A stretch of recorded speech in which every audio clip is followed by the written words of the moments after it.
Hey again, what's going on? Juan here. Now, if you're a consumer of the WWE Network, which I would assume you are, you've seen that they have a lot of documentaries or series where it's simply superstars talking. You have your WWE 24, which is like a whole documentary type thing. You have Table for Three, which is simply three wrestlers, divas, a combination of any of them just sort of talking about their careers.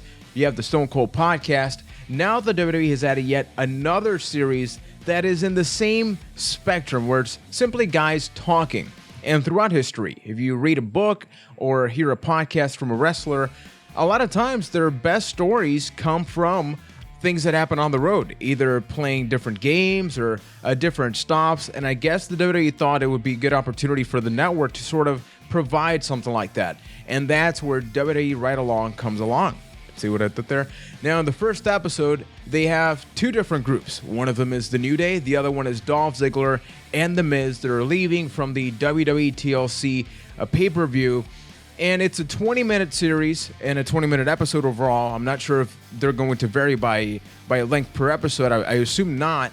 But in this one, you basically see the New Day just talking, Big E doing his Big E thing, just hanging out. He's always in the backseat of the car, just sort of spreading his legs. You can see the chemistry, the natural chemistry and friendship that they have. Same thing with Dolph Ziggler and The Miz. Of the two teams, I like seeing that a lot more. Because with the New Day, you already see them on Raw together. So it's just an extension of what we already see. But with Dolph Ziggler and The Miz, you sometimes get some tweets or something, but it's not the same as actually really seeing that. Dolph Ziggler will talk about his comedy career, and The Miz is trying to sort of support it, also add some different ideas to it, and they sort of go back and forth, and that's a really enjoyable thing. Along the way, both teams make pit stops. With The Miz and Ziggler, they make a pit stop to grab some coffee. You don't really get to see it all that much, and I guess, if a place doesn't want to be recorded, then that's a thing that just won't happen. Now, production-wise, because when you think about something like this, obviously, and at least I assume, I guess is the better thing, that the wrestlers do hold back a little bit. It's not the same thing as riding in a car without a camera.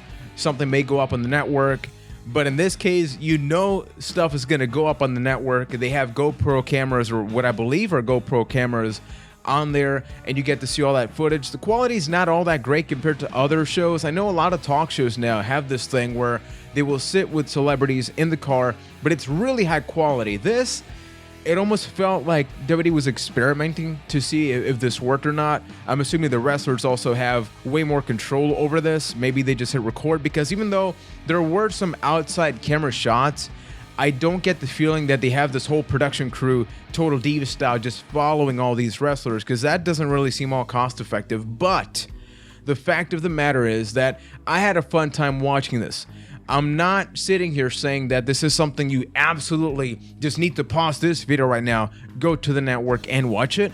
But if you've always been curious about what wrestlers are like off the road, or off the ring, I should say, then this is a pretty good opportunity. What I'm wondering now is, what is the WWE going to do with the series? What is the length? This is a temporary series, and then we're going to get maybe Table for Three coming back. I would love to see a stable like the Social Outcasts have something like this, and maybe in the road they just talk about their careers.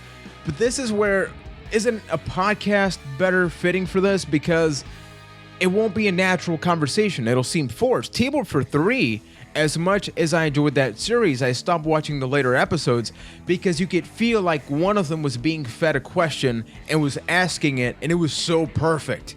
There was one questionable thing with the ride-along where at one part they're asking, Kofi and Big E are asking Xavier Woods about his YouTube show Up, Up, Down, Down. The way it happened, I'm not sure if this was, they didn't know too much about it because they're actively involved in the series. Keep in mind, this is a couple months back now. But it almost felt out of place, because then they just changed the conversation. So maybe it was just a quick way to plug the YouTube channel. That could be a thing. But as I mentioned, Social Outcast, that's something I would love to see. We're never going to get to see it, but I would love a hypothetical scenario between like Brock Lesnar and Paul Heyman. I want to see somebody that's on the bigger spectrum of things, because if you look at all these shows, it's usually your Heath Slater, your Ascension. It's always the bottom guys. You don't really see the top guys unless maybe it's like John Cena on Total Divas, etc. So I would like to know now is, knowing that it is around a 20-minute show, where they are in the car, just shooting the breeze. Who would you like to see there? Give me at least 2 guys that you think would be a really fun episode to watch. And if by the time you're watching this video, there's been another one out, definitely recommend it. I want to get conversation going in this video. I may be talking about the other ones if I feel like I like them a lot. Otherwise, I may just bring it up on the podcast, which is available every single Tuesday night. So make sure that if you like this video, if you enjoyed, if you had a really good experience watching me talk about cars and people, hit the like button, subscribe, join the family, check out the other YouTube videos we got in the channel. We have gameplay videos, podcasts, we have roundtables, we have countdowns, Ryan singing, I singing here. It's a joyful experience. So thank you for watching. Enjoy Ride Along if you do check it out. Enjoy Table for 3 and the ever-growing list of content that the WWE has going on in the network. And we'll be back with tons more right here on Byte That.